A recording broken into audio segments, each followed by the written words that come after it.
أعوذ بالله من الشيطان الرجيم بسم الله الرحمن الرحيم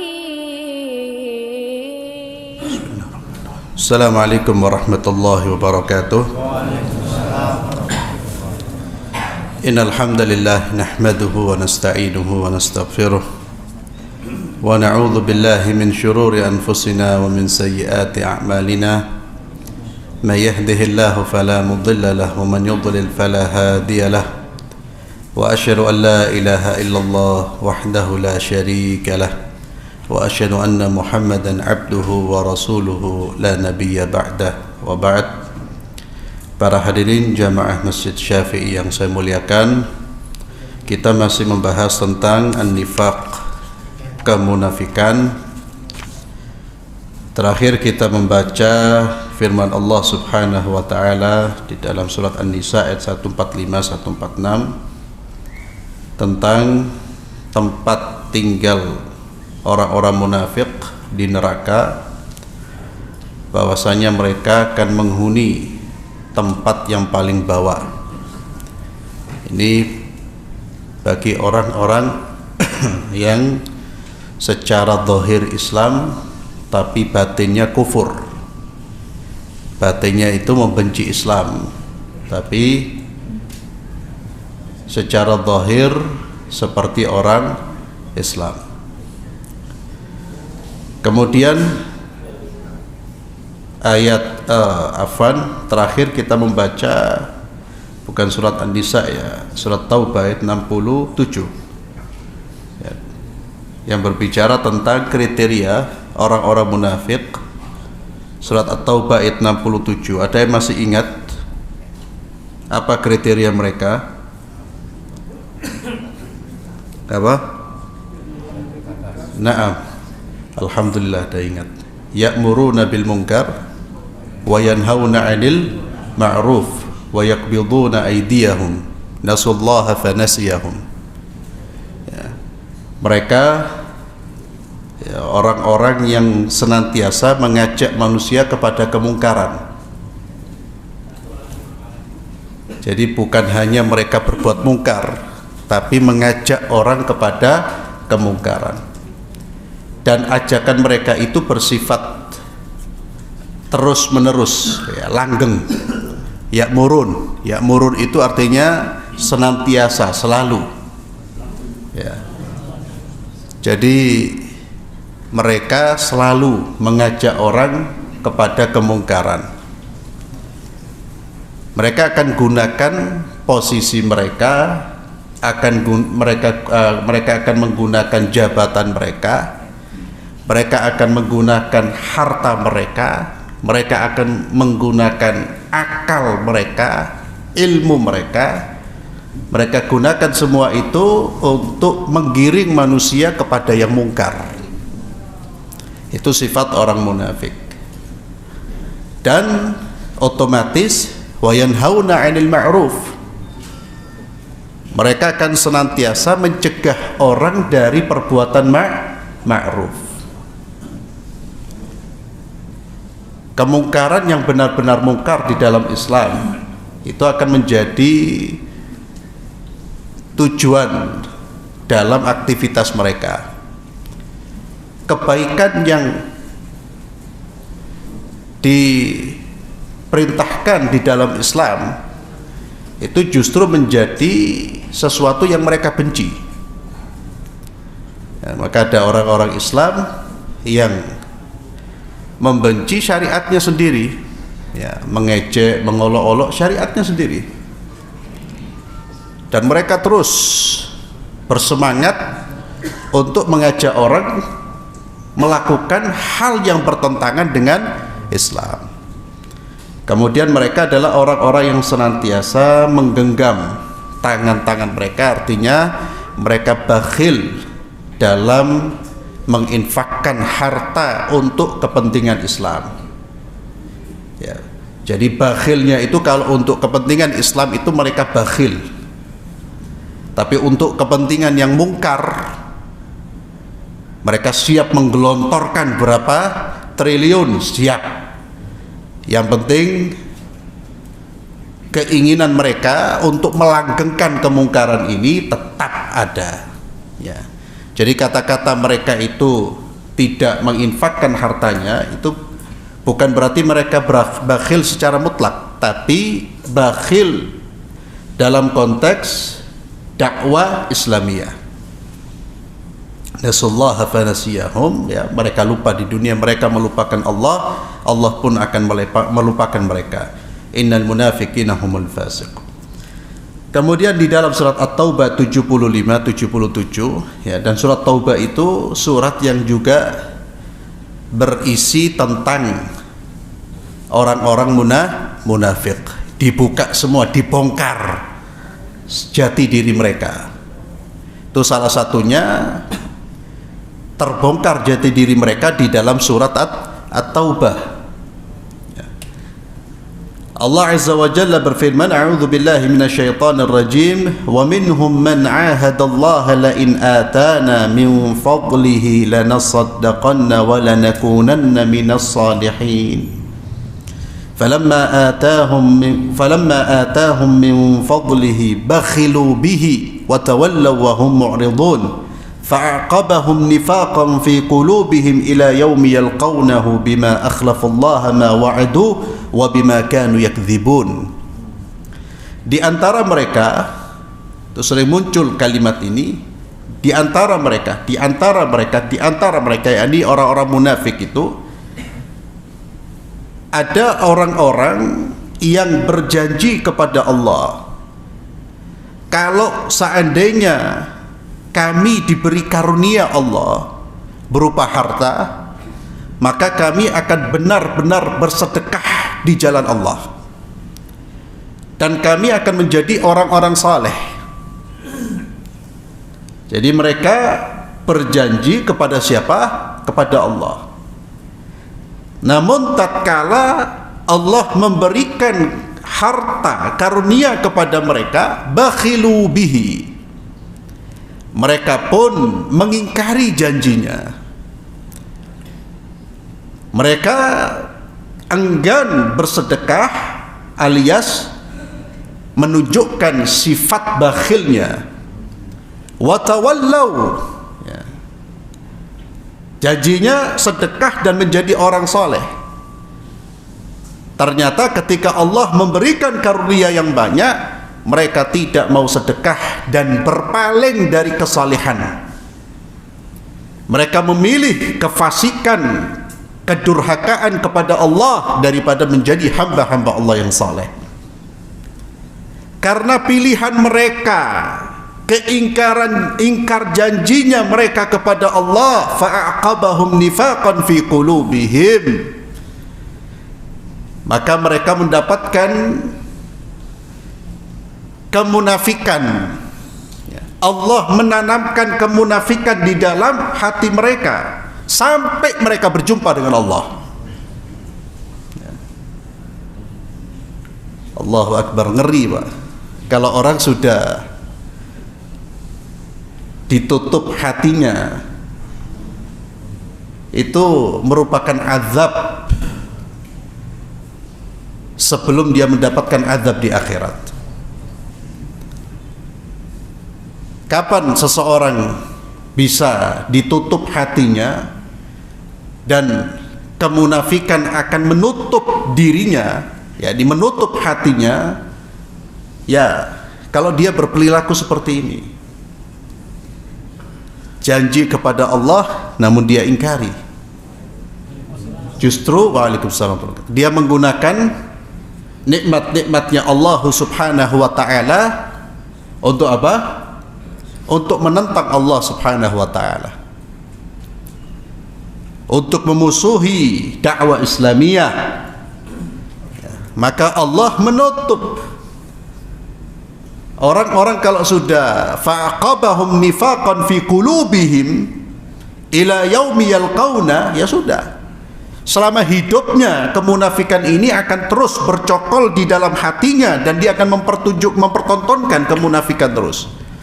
Berbagai macam nasihat, berbagai macam ancaman, berbagai macam teguran tidak akan bisa merubah pendiriannya. Kenapa Allah sudah nutup? Kenapa Allah menutup? Karena sikapnya sendiri. Dia terus berpaling dan berpaling, ingkar dan ingkar. Akhirnya Allah jadikan hatinya itu terstempel dengan apa? Stempel kemunafikan. An-nifaq itu memang semuanya bersumber dari sini. Sebagaimana takwa itu bersumber dari dalam, kemunafikan pun bersumber dari dalam. Ini pelajaran buat kita, ma'asyiral muslimin. Ya, kita harus jujur. Kalau kita mohon kepada Allah, kemudian kita menyampaikan kepada Allah, ya Allah saya akan berbuat ini dan itu, ya harus dipenuhi apa yang sudah kita janjikan kepada Allah Subhanahu wa taala. Sebagaimana seorang muslim dia akan menjaga janjinya dengan manusia, demikian pula janji-janji dia dengan Allah Subhanahu wa taala. Ya Allah, karuniakanlah kepada kami rezeki yang halal. Ya Allah, bukalah pintu-pintu rezeki kepadaku. Ya Allah, saya ingin berinfak, saya. Tapi ketika Allah membuka pintu-pintu rezeki, khalas, wala infak wala sadaqah. Ya.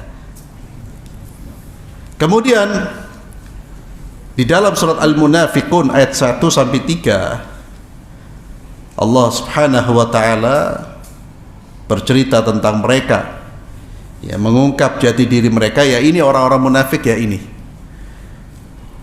Idza ja'akal munafiquna qalu nashhadu innaka la rasulullah wallahu ya'lamu innaka la rasuluh wallahu yashhadu innal munafiqina lakadzibun. Perhatikan ayat-ayat yang berbicara tentang orang munafik seringkali ditutup dengan apa? Karena mereka berdusta, karena mereka berdusta, karena mereka berdusta. Karena memang dusta ini sifat dasar mereka. Lisan mengucapkan beriman padahal hatinya benci dengan keimanan. Lisan mengucapkan Islam, cinta Islam, tapi hatinya benci dengan syariat Islam. Dusta. Dan dustanya mereka tidak tanggung-tanggung. Mereka akan berani bersumpah demi Allah, ingin meyakinkan lawan bicaranya bahwa mereka betul-betul muslim. Itu Allah buka dalam surah Al-Munafiqun. Idza ja'akal munafiquna qalu nashhadu innaka la rasulullah. Mereka datang kepada Nabi, jika datang kepadamu orang-orang munafik dan mereka berkata, kami bersaksi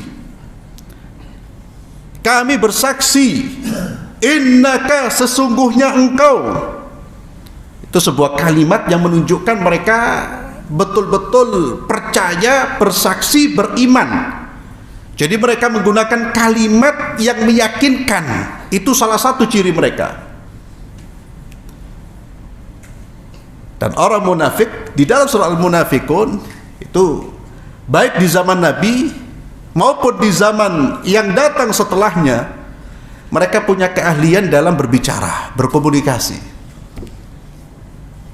Wa idza ra'aitahum tu'jibuka atsamuhum wa iyaqulu. Kalau engkau melihat postur mereka meyakinkan, Pak. Bahkan orang kagum. Dan kalau mereka berbicara tasma' liqaulihim,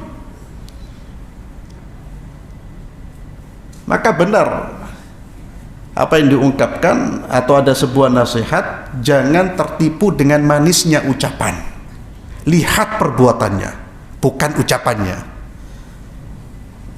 Lihat selama ini perjalanan hidupnya seperti apa. Karena manusia itu paling bisa berucap, tapi paling susah beramal. Kalau amal itu indikatornya iman, Pak. Kalau ucapan itu tidak beriman, orang semua bisa. Kita ini, saya, antum, ingin membuktikan keimanan bukan dengan ceramah seperti ini, bukan dengan duduk sekedar oh masya Allah, tapi gimana amal kita, amal perbuatan saya gimana. Karena ngomong itu gampang ya, nanti akan kita baca keterangan para ulama salaf. Ini salah satu cara mereka meyakinkan orang mereka akan bersumpah. Mereka akan bersumpah. Mereka akan mengatakan kami bersaksi. Loh, kalau di hadapan Nabi saja mereka berdusta, apalagi di hadapan kita. Ya, ini ayat kan mereka datang kepada siapa? Rasulullah Sallallahu Alaihi Wasallam, utusannya Allah, dan mereka tahu ini utusan Allah ini. Dibujui, mereka berdusta. Padahal berkali-kali mereka berdusta, Allah menurunkan ayat membuka aib mereka. Makanya orang munafik zaman Nabi itu kalau turun ayat mereka ketakutan. Mereka khawatir ayat itu menyingkap jati diri mereka. Wallahu ya'lamu innaka la rasuluh wallahu yashhadu innal munafiqin lakadzibun. Mereka adalah para pendusta. Ittakhadhu aymanahum junnah. Mereka menjadikan sumpah-sumpah itu sebagai tameng.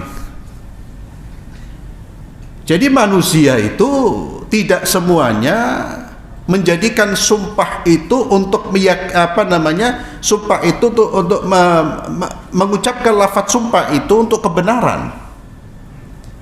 Banyak manusia yang menggunakan sumpah untuk menutup keburukan mereka. Di antaranya orang-orang munafik.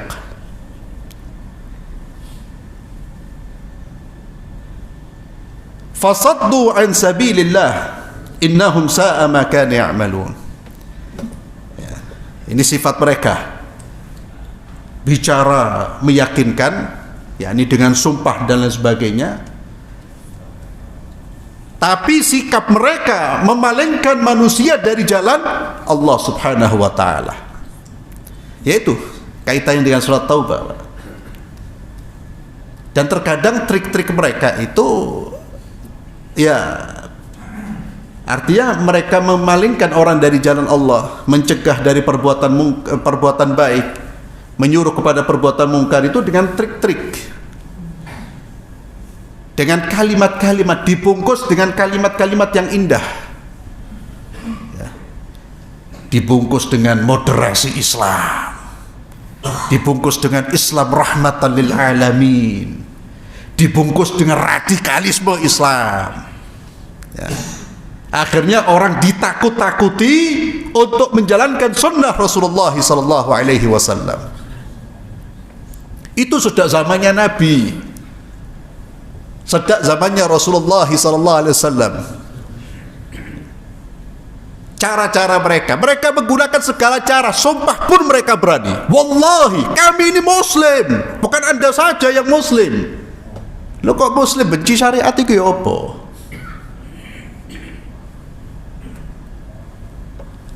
Fasaddu an sabilillah innahum sa'a ma kanu ya'malun. Sungguh berburuk apa yang mereka lakukan. Dzalika bi annahum amanu thumma kafaru fatubi'a ala qulubihim fahum la yafqahun. Ya Allah, yang demikian itu mereka pernah beriman. Orang-orang ini pernah beriman, menjadi orang beriman, tapi kemudian mereka memilih kekufuran. Karena mereka memilih kekufuran, fatubi'a ala qulubihim, hati mereka ditutup sama Allah, sehingga mereka tidak mampu memahami, mencerna kebaikan, tidak mampu lagi sudah.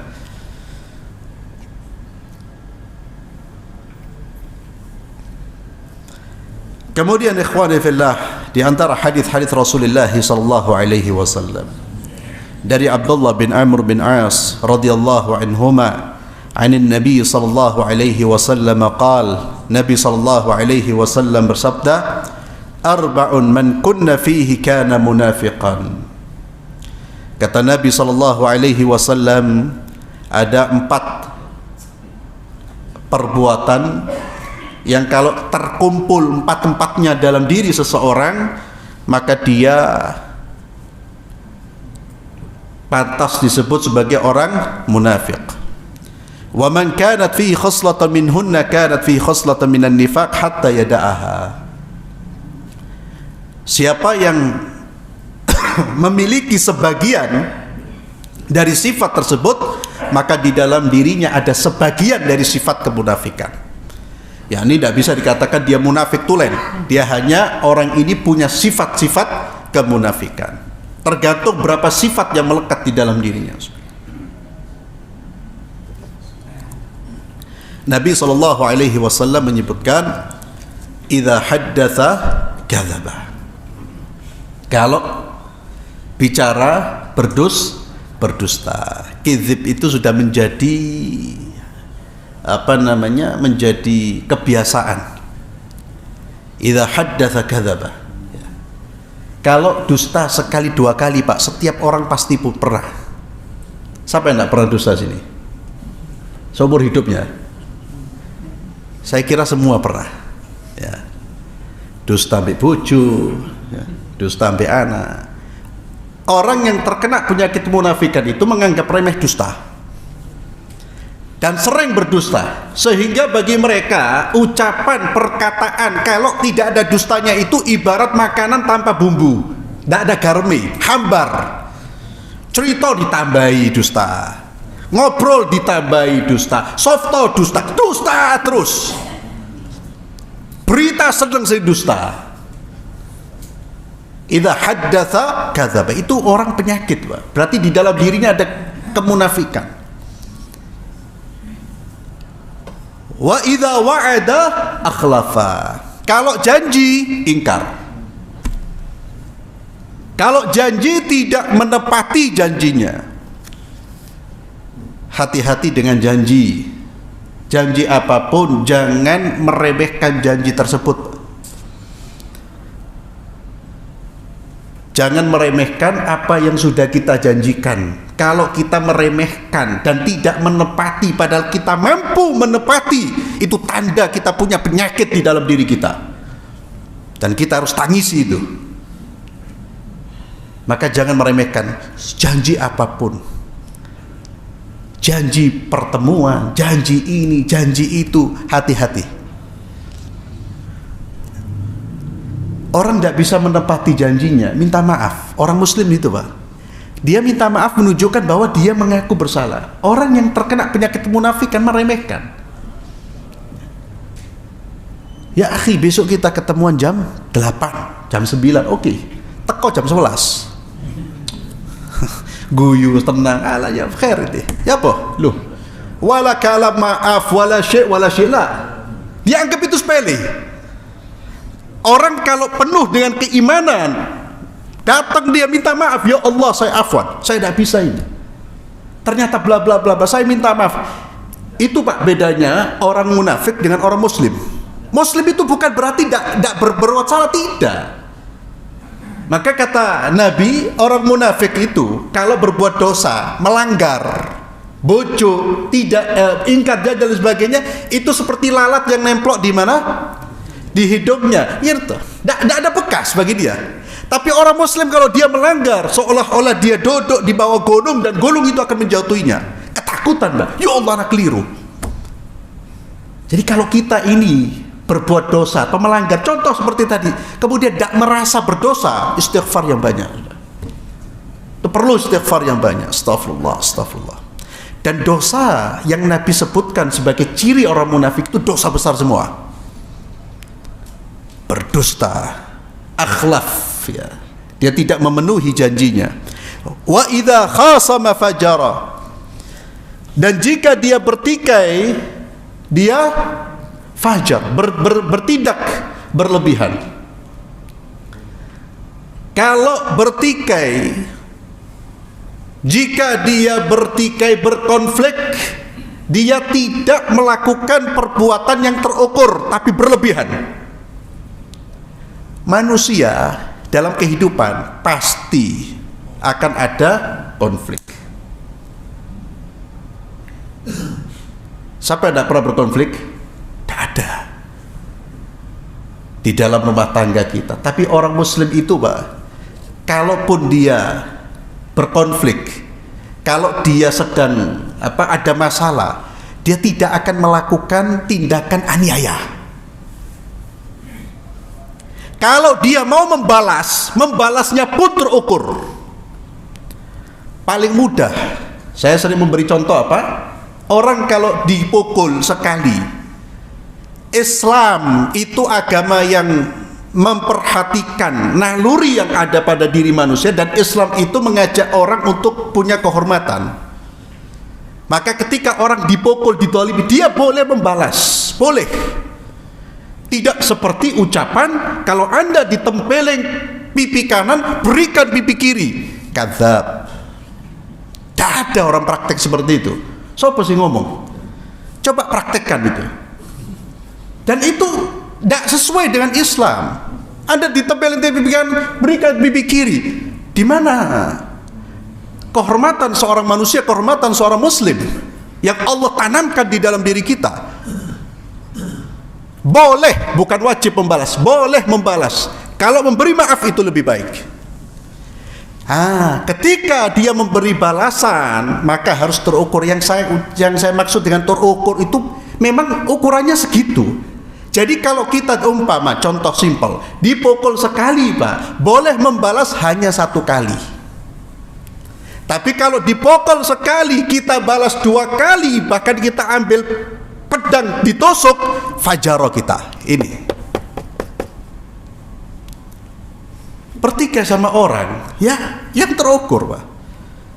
Jangan orang salah 2 dinilai salah 5, boleh Anda.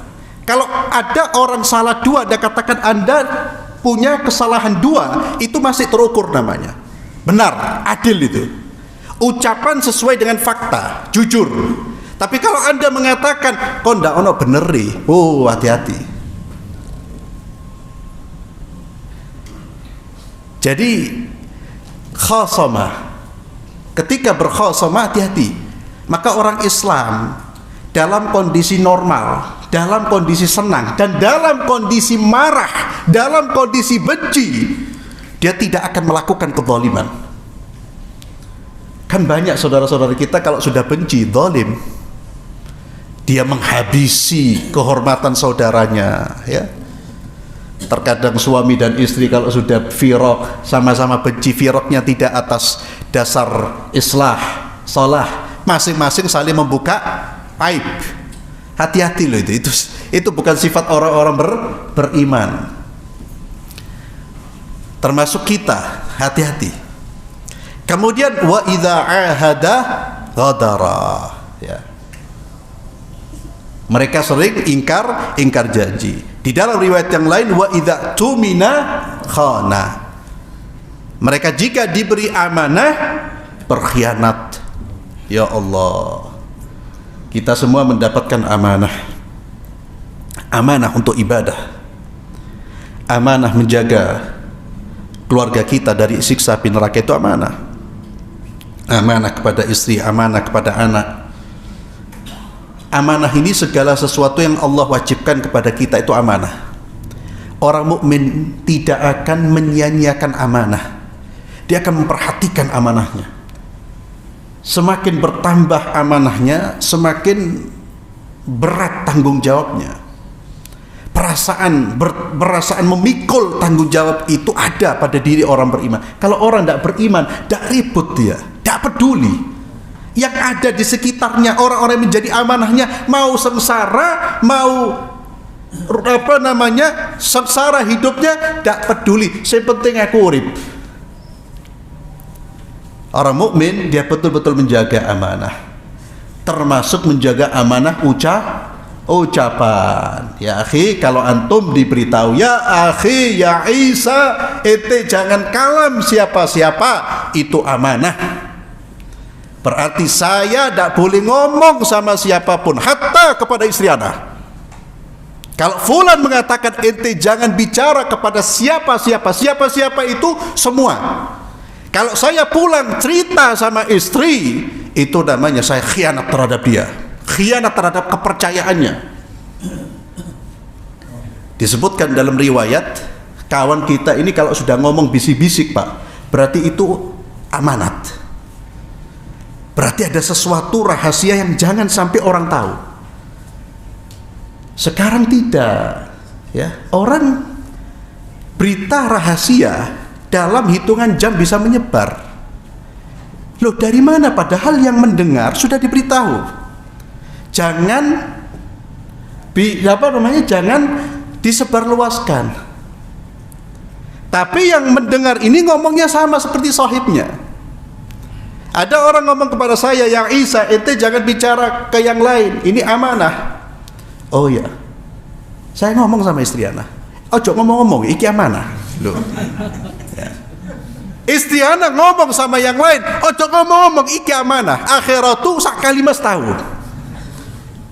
Semuanya mendapatkan pesan jangan ngomong-ngomong. Kenapa dia ngomong? Karena dia tidak merasa amanah itu sesuatu yang berat. Ketika orang merasa ini amanah, dia seolah-olah diberi beban pikulan yang besar di atas pundaknya. Ya Allah. Itulah beda perasaan orang beriman dengan orang munafik. Orang yang terkena sifat kemunafikan. Ini ma'asyiral muslimin, kita berbicara tentang hadis-hadis ini. Sekali lagi saya sering mengucapkan, tujuannya apa? Tujuannya ke diri kita dulu, Pak. Jangan pernah ketika ada hadis, ada ayat bicara tentang sifat-sifat buruk, lalu kita mengorientasikan ke sosok-sosok tertentu. Hati-hati, itu setan. Hati-hati. Tapi kesini dulu, saya seperti itu apa enggak ya? Dipikir terus. Ya Allah, kejujuran, saya sudah menjadi pribadi yang jujur apa enggak?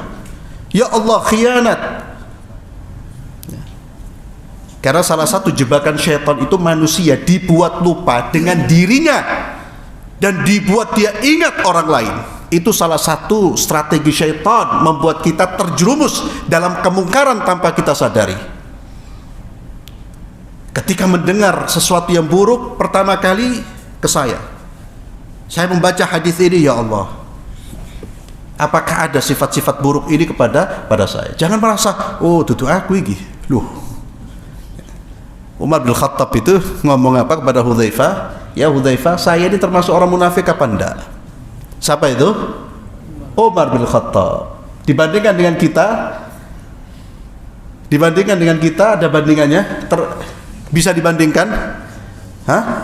Ndak iso. Umar sama kita orang ndak bisa. Wis, ndak iso. Dibilang langit sama bumi lebih jauh. Ya. Umar bin Khattab ketakutannya seperti itu.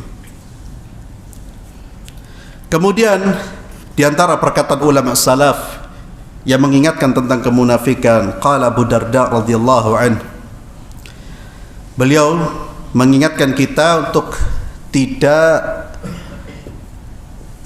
beliau mengingatkan kepada kita agar tidak khusyuk, tapi khusyuk kemunafikan, khusyuk nifaq. Iyyakum wa khusyu'an nifaq. Jauhilah, jangan sampai engkau atau jangan sampai khusyukmu itu khusyuk bohong-bohongan seperti khusyuknya orang munafik. Bagaimana khusyuknya orang munafik? An yural badanu khashi'an wal qalbu laysa bi khashi'. Ya Allah, jadi badan terlihat khusyuk, badan ya, tapi hatinya tidak khusyuk. Jalan ya kelihatan khusyuk, sambil kadang-kadang tasbih, kelihatan zikir, padahal tidak zikir dia. Ya, utangku piro, ya Allah, zikir apa?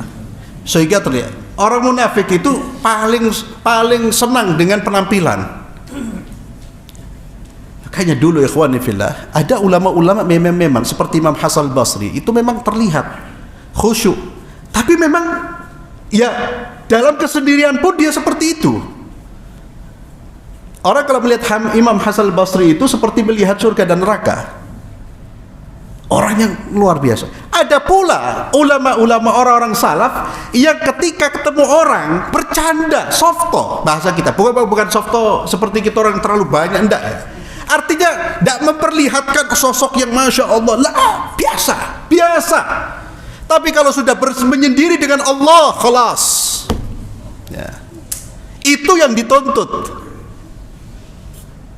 Jangan sampai kita orang ini di depan orang banyak orang soleh kabeh. Di rumah tidak ada orang, mulai zikirnya remote, ya, remote TV. Apalagi sekarang banyak TV channel, tapi di depan orang, masya Allah, ya akhi, masya Allah, khusyuk, ya akhi, khusyuk itu ma'allah. Ya. Atau jangan sampai naudzubillah, salat pun demikian, ketok khusyuk. padahal ngantuk, ya. Tidur. Hati-hati. Artinya apa? Jangan sampai apa yang ada di dalam di hati kita ini berbeda dengan apa yang di luar. Justru lebih baik hatinya orang kelihatan penampilannya kelihatan biasa-biasa saja, bukan kelihatan orang yang takut kepada Allah, tapi hatinya paling takut kepada Allah. Itu justru lebih baik. Tidak kentara. Ya. Kemudian Hudzaifah bin Yaman radhiyallahu anhu berkata, "An-nifaq an tatakallam bil Islam wa la ta'mal bih." Ya Allah. Kata Hudzaifah, kemunafikan itu engkau bicara tentang Islam, bicara Islam, tapi engkau tidak amalkan Islam. Ngomong Islam, Masya Allah, top. Bicara tentang kebaikan, top. Bicara tentang kesalehan, top. 2 jempol, bicaranya 2 jempol, amalnya 0. Amalnya 0 besar. Tapi kalau ngomong tentang Islam itu ngene loh. Fulan iki munafik. Ya Allah ya akhi. Fulan munafik. Anta ma tusalli. Ya. Bisnis kadzib. Ingkar janji. Jadi itu mengapa orang-orang saleh dulu paling sedikit berbicara. Tidak banyak kalam, tapi amalnya Allahu Akbar. Kenapa? Karena mereka takut ngomong ini harus ada bukti. Sekarang kebalik, bicara banyak, amal perbuatan sedikit. Dulu orang sangat-sangat pelit dalam berbicara, apalagi berbicara tentang Islam. Mereka berbicara memang betul-betul amar ma'ruf nahi mungkar, dan itu kemudian menjadi dorongan mereka untuk mempraktekkan.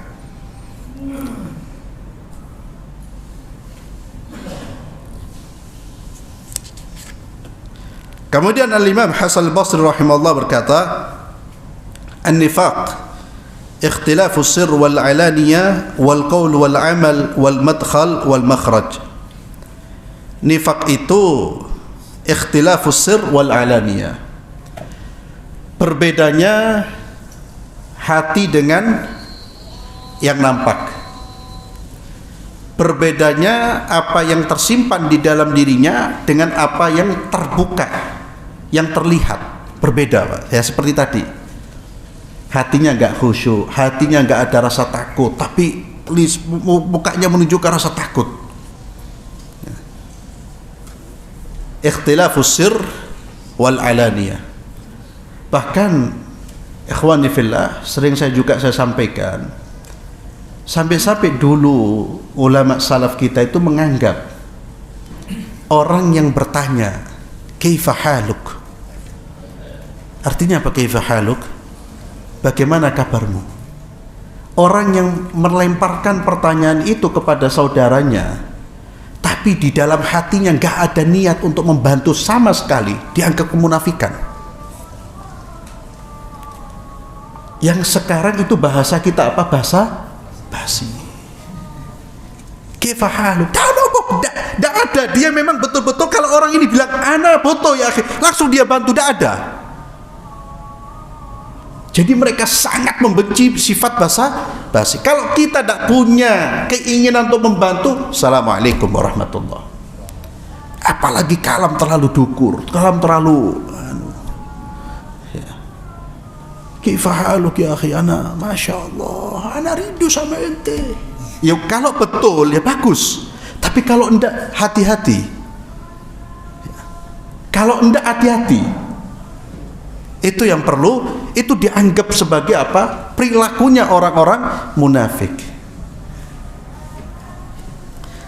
Termasuk ikhwani fillah, maka usahakan ucapan kita, termasuk salam ya. Ini pelajaran buat kita, termasuk salam. Ketika kita mengucapkan salam, niatkan memang itu doa sebagai rasa cinta saya kepada saudara saya. Jangan ucapan yang kosong, hampa, tidak ada dorongannya, tidak ada apa-apa. Cuma karena kebiasaan lah. Akhirat itu tidak mendapatkan apa-apa kita. Jadi niatkan dari dalam.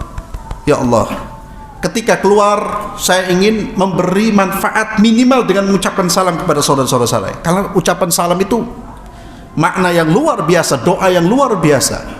Assalamualaikum warahmatullahi wabarakatuh. Keselamatan, rahmat, keberkahan bagi Anda. Saya doakan semoga Anda selamat, barokah ya. Makanya jangan mengganti ucapan salam dengan selamat pagi, selamat sore ya, kecuali antum saya bertemu dengan orang di luar Islam. Tapi podo-podo Abdullah jenengi, podo-podo Muhammad, ahlan selamat pagi lu ya Allah. Antum hidup di mana ya akhi ya. Boleh mengucapkan salam, silakan kalau Anda mau mengucapkan itu, tapi setelah salam ketika di hadapan orang-orang Islam itu doa. Dan salamnya juga dari sini Pak, dari rasa cinta kita untuk memberi kebaikan kepada saudara-saudara kita. Kemudian kata Imam Hasan al-Basri, an-nifaq ikhtilaful qaul wal amal. Ya Allah, perbedaan antara ucapan dan amal.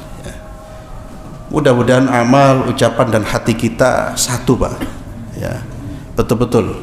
Dan ini memang butuh mujahadah, butuh jihadun nafs ya, butuh untuk memerangi hawa nafsu yang ada di dalam diri kita. Kita paksakan, kalau kita sudah ngomong kebaikan, kita paksakan diri kita itu untuk berbuat kebaikan. Dan kita paksakan pula hati kita untuk betul-betul tulus dalam berbicara, dalam berucap. Dan kita paksakan untuk mempraktekkan apa yang sudah kita niatkan, yang sudah kita ucapkan, kita praktekkan dalam kehidupan sehari-hari. Itu terus harus dilatih ya, sehingga betul-betul kita ini menjadi mukmin yang sejati. Wallahu a'lam bissawab. Mudah-mudahan bermanfaat dan mudah-mudahan kita dijauhkan dari sifat kemunafikan. Barakallahu fikum. Kita akhiri dengan doa kafaratul majlis. Subhanakallahumma bihamdik asyhadu an la ilaha illa anta astaghfiruka wa atubu ilaik. Assalamualaikum warahmatullahi wabarakatuh.